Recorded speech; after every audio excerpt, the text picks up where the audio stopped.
ఒక పద్యాన్ని ఆలపించవలసిందిగా వేదిక మీదకి ఆహ్వానిస్తున్నాం. Bhuvanasri P from 8th standard.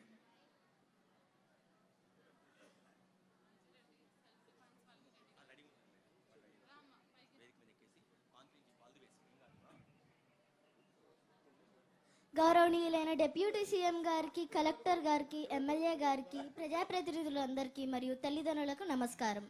నా తోటి విద్యార్థులందరికీ శుభాకాంక్షలు. నా పేరు పూసపాటి భువనశ్రీ. నేను 8వ తరగతి చదువుతున్నాను. ఈరోజు నేను విలువల విద్యలో నుంచి ఒక పద్యాన్ని వినిపిస్తున్నాను. పెద్దలు వచ్చేసినచో బద్ధకమునైన దుష్ట పద్ధతినైనన్ హద్దెరిగి లేవకున్నను మొద్దువలే జూతురతని ముద్దు కుమారా. దీని భావం ఏంటంటే, పెద్దలు మనం ఉన్న చోటికి వచ్చినప్పుడు వెంటనే గౌరవప్రదంగా లేచి నిలబడాలి. కానీ పొగరుతోనూ చిన్న పెద్ద తేడా తెలుసుకోలేకనో, ఆఖరికి బద్ధకం వలనైనా సరే మనం మన హద్దులను గ్రహించకుండా అలానే కూర్చుండిపోయేవారిని బుద్ధి లేని మొద్దులుగా, మూర్ఖులుగా జమ కడతారు. ఈ అవకాశం ఇచ్చిన పెద్దలందరికీ ధన్యవాదాలు తెలుపుకుంటూ సెలవు తీసుకుంటున్నాను. Thank you very much Bhuvanasri. చాలా చక్కగా మంచి పలుకులు పలికే ఈ వేదిక మీద. ఇప్పుడు ఆడపిల్ల తనను తాను రక్షించుకోవడం చాలా ముఖ్యం అని తెలియజేస్తూ ప్రభుత్వ పాఠశాలన్నింటిలో కూడా సెల్ఫ్ డిఫెన్స్ని ప్రత్యేకంగా ఆ విభాగాన్ని ఏర్పాటు చేశారు. సో మరి ఆడపిల్లలు ఎలా వాళ్ళు రక్షించుకుంటారని తెలియజేసేటువంటి సెల్ఫ్ డిఫెన్స్ యాక్టివిటీని వేదిక మీద ప్రదర్శించడం కోసం రావాల్సిందిగా కోరుతున్నాము. Rupesh society and the trainers are Gausia and Lakshmi.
So self defence mechanism చేసినటువంటి ఆ విద్యార్థులందరూ కూడా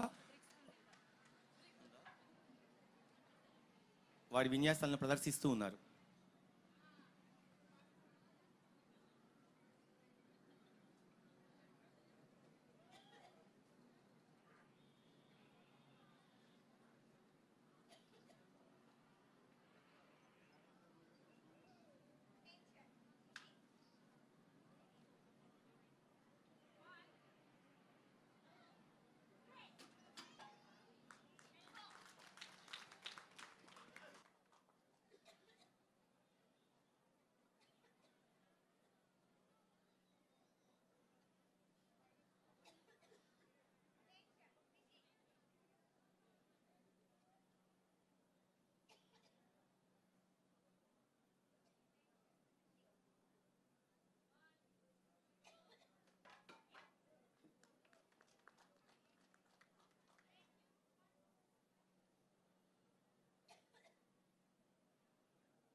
సో అద్భుతంగా సెల్ఫ్ డిఫెన్స్ మెకానిజం నేర్చుకున్న ఆ చిన్నారులు ఒక గ్రూప్ ఫోటో దిగుతారు ఆనరబుల్ డిప్యూటీ సీఎం గారితో. ఒకసారి వేదిక దగ్గర రండి అమ్మా. సో ఆ చిన్నారులందరూ కూడా ఆనరబుల్ డిప్యూటీ సీఎం గారితో ఒక గ్రూప్ ఫోటోగ్రాఫ్. సార్ మీరు వేదిక మీద ఉండండి.